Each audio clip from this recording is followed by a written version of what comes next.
1961, two-time world champion Jack Brabham of Australia brought a tiny, underpowered rear-engine Cooper Climax, an event which heralded the return of the foreign contingent and marked the beginning of the rear-engine revolution at Indianapolis. We talked to Jack, the eventual 9th place finisher. From what you've seen of the Indianapolis race course, is there any comparison at all between this one and some of the Grand Prix around the world? Well, the actual circuit is certainly a lot. The actual circuit is certainly a lot. The actual circuit is certainly a lot. The actual circuit is certainly a lot. The actual circuit is certainly a lot. The actual circuit is certainly a lot. The actual circuit is certainly a lot. The actual circuit is certainly a lot. The actual circuit is certainly a lot. The actual circuit is certainly a lot. The actual circuit is certainly a lot. The actual circuit is certainly a lot. The actual circuit is certainly a lot. The actual circuit is certainly a lot. The actual circuit is certainly a lot. The actual circuit is certainly a lot different, but it's all motor racing, and motor racing is a pretty tough record at any time, and this 500 race is certainly going to be the toughest race we've taken on. Jim Hurtubise led early, but dropped off the pace, leaving Eddie Sachs and A.J. Foyt to battle for the lead. But on the 52nd lap, there was a tremendous crash on the main stretch right in front of us. There are two cars going around, and number 73. Trouble again. Whoa! Right in front of the main stretch, two cars flip. Get the glasses on them and see who they are. A third car bumps, and the entire main stretch is upside down. A fourth car and a fifth, and Lloyd Ruby tries to avoid the pack. The fifth car hits the inside retaining wall, and there are now four cars immobilized. One car ducked into the pit area and is moving down into the grass to keep from hitting the attendants down there. We'll have to get our glasses. The yellow flag is out, and the cars are slowed down as the entire main stretch is almost blocked, except for about 10 feet or less on the outside on the right. On the 184th lap, with A.J. Foyt in the lead, he took on fuel, but the hose coupling mechanism failed to function. Let's pick up A.J. Foyt. He's the leader. Right now, A.J. overshot his pit by about 3 or 4 feet. They're backing him up for the fuel. And Luke, are you close enough to pick up that chain? Yes, Sid, we're right here. They have that hose, that nozzle right into that gas tank now, and they're closing it up immediately. I think they just put about a gallon or so. There's yelling, go, go, go, and A.J. Foyt is on his way. It appeared that Eddie Sachs had it all wrapped up as he had taken the lead. But with only 3 laps to go, instead of gambling with his treadless tire and crashing, and perhaps finishing much further back or endangering himself and his fellow drivers, this sudden, startling, amazing turn of events. And now coming in for a pit stop is Eddie Sachs. A surprise, a pit stop for Eddie Sachs. It was a great break for A.J. Foyt. With 3 laps to go, Eddie Sachs is in the pit, and now he's being pushed. And they're still working and going by as A.J. Foyt takes the lead from Eddie Sachs in the south turn with 3 laps to go. And now we still have the question of whether Foyt's car has enough fuel to finish the race. With Eddie Sachs dropping back to accept second place, A.J. Foyt went on to take the checkered flag. Here comes the checkered flag. Bill Vanderwater is getting set to wave it, and he is going to wave it now. He does for A.J. Foyt, winner of the Golden Anniversary 500-mile race.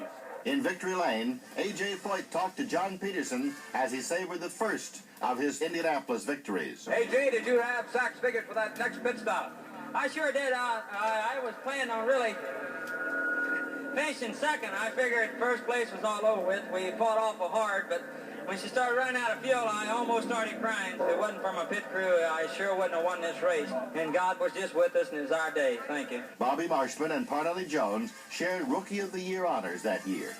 The elusive 150-mile-per-hour barrier was broken in 1962 by Parnelli Jones. Parnelli led the race from his pole position for the first 300 miles, but then lost his brakes and had to finish at a conservative pace. So Roger Ward pulled into the lead on the 128th lap on the way to win his second 500. Len Sutton finished second as Ward's teammate in the Bob Wilkie Leader Card Special, and Eddie Sachs came in third. Later, Len Sutton joined us for 7 years on the broadcast team. Roger Ward, congratulations again, Rod, 1959, and here you are again. Well, thank you very much. It's certainly a pleasure to be back here. Of course, we were awfully lucky to beat Parnelli. If he hadn't had trouble, I don't know. Couldn't have beat him, but the car ran wonderful all day long, and we were lucky, so we won her. Your pit times looked real good on that record sheet, Roger. Well, thank you very much. There were 5 promising rookies in 1963, including Jim Clark, Bobby Unser, and Johnny Rutherford. They were all destined to become 500-mile race winners. Many new innovations loomed on the horizon, foremost of which was the Lotus Ford from England, brought over by Colin Chapman, with his soon-to-be world champion driver Jimmy Clark. Chapman was asked what Jimmy thought of the Speedway. Well, he says it's different, and it certainly is a different sort of event. He's very pleased to be here, and he rather likes the type of race you have here.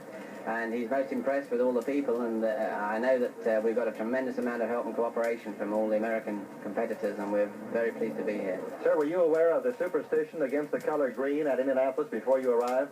No, we weren't. We run green cars because green is our international racing color, and under the rules of our national racing club, we always have to run green cars when we compete abroad. I hope this superstition for green isn't going to affect us in any way. Two-thirds of the way through the 1963 race, it was apparent that oil was leaking from race leader Parnelli Jones' car, and there was a strong possibility that Jones might be black flagged. Car owner J.C. Agajanian frantically sprinted up 3 flights of stairs to our broadcast booth to let the world know what was going on. He was quite short of breath. Want to get your breath first? That's all right, Sid. I believe I can talk. Okay, you want to tell us about the controversy? Well, we've developed a little leak in the side of that new oil tank, and it's blowing some smoke and oil out of the car, and they wanted to black flag it. And I didn't think that we were blowing enough to endanger any of the other cars, and that's why I went and talked with Harlan about it. But the situation was resolved. Parnelli continued the race and took the white flag.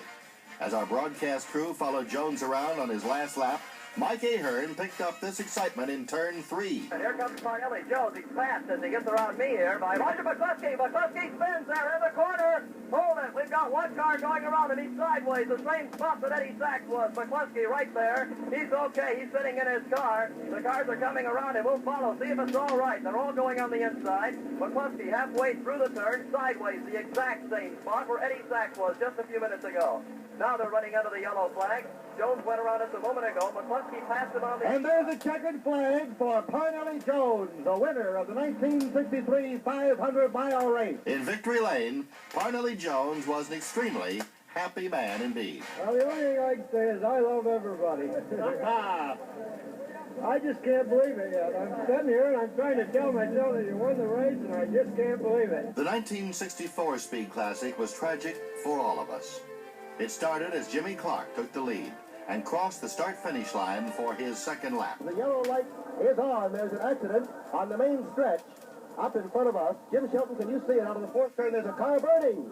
Jim, come in. Smith, there has been a spectacular crash almost at the head of the main stretch. There's so much fire and so much smoke, I am unable to see any car at all. Now the smoke is clearing away. We'll try to get the glasses on it, and perhaps somebody from the tower can see, Sid.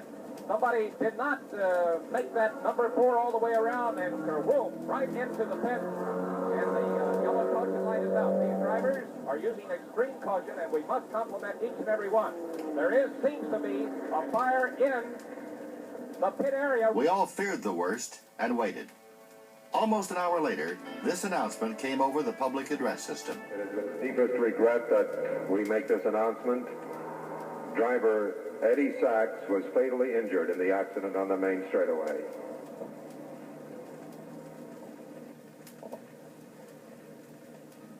You heard the announcement from the public address system. There's not a sound.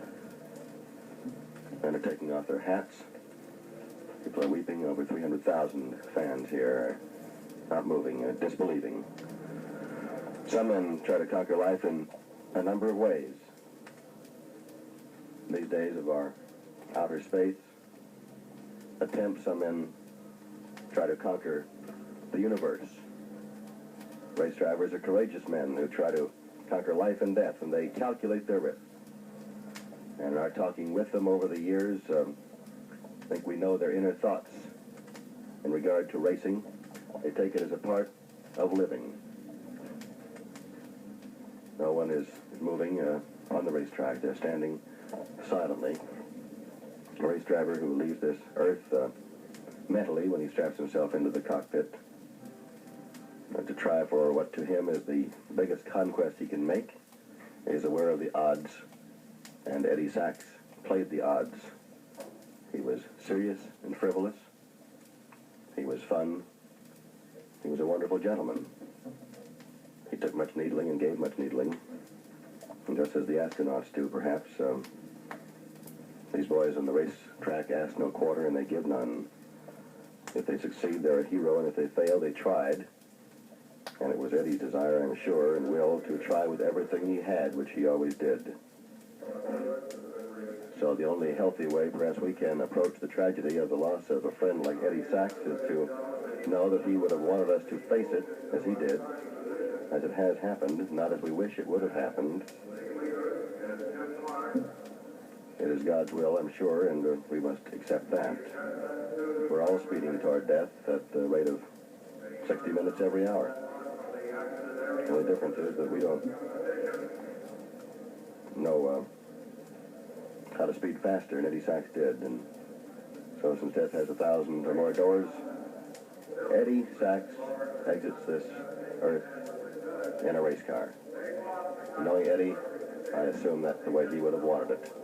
After almost 2 hours, the race was resumed. Bobby Marshman gained a terrific lead, but was forced to retire when he bottomed out and ripped out an oil plug. When Jim Clark took over for what many believed to be a runaway victory, he was eliminated 8 laps later when a chunking rear tire broke his suspension.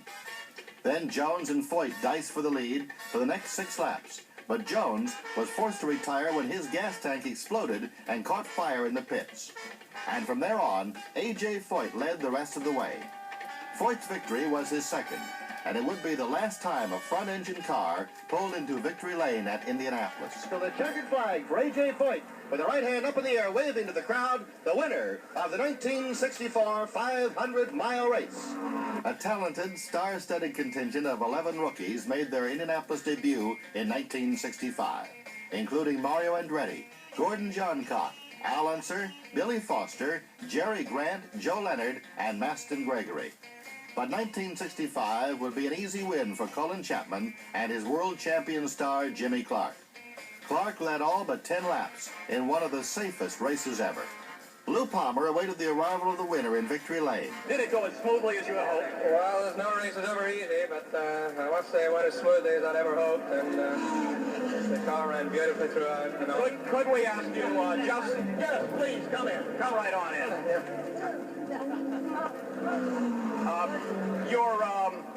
Your fuel consumption and pit stops, they went as planned. How much were you carrying in the tank maximum? Oh, I'm not too sure, around 60 somewhere. And you made just as many as you wished. You had no extra space. Race went completely as planned. There was no hitches whatever. Now, you had an opportunity to go on the Grand Prix circuit. We had a monocle race, Graham Hill, I believe, won yesterday. You chose not to compete there. Is that a measure of the importance of this particular event, at least this year, for you? Well, I don't know. It's probably partly that, probably partly a bit of determination, and that this is my third attempt, and I don't know. I don't really believe the third time lucky thing, but I'm beginning to believe it today. An international flavor again permeated Indianapolis in 1966 as the European drivers dominated the 50th running of the world's most prestigious auto race. After a virtually accident-free race in 1965, there was a terrible pileup on the first lap in 1966. The pace car pulls off. Pat Cadan waves the flag, and the Golden Anniversary 500-mile race is on. The number 1 turn, and Mike Ahern. And here they come to the number 1 turn, accelerating out of the pack and taking the lead. Well, let's see the rest. We have an accident on the main stretch, Mike. Hold it. We have a terrible accident on the main stretch. A very bad accident on the main stretch before they reach the turn. Lou Palmer is closest to them. We can't count how many cars out of the are race. Number 39, also out. Number 96, parked against the wall. All drivers seem to be getting out of the equipment that's parked immediately in front of us here. And we note that Bobby Grimm, all right, here comes out of the All-American Racers Special, another of the competitors. Further down the track, beyond our view, entering the number 1 turn, Mike Ahern will be checking for you. We've got fire foam going on one of the pieces of equipment that is just at the beginning of the turn, and I won't attempt to identify that one for you at this time. Late in the race, as the foreign drivers held the first 3 positions, we thought this was so unique that we called upon our own transplanted British race authority historian, Donald Davidson, and Don, with his fabulous memory, recalled previous times when foreign competitors fared well at Indianapolis. Yeah, everybody is thinking that this is the first time that Europeans have run in first 3 places. This did happen back in 1914 when Frenchmen finished in first 4 places driving in French cars. Jackie Stewart driving a Bose Steel Fast Special. Bose cars previously won in 1931 with Louis Schneider, 1961 with A.J. Foyt.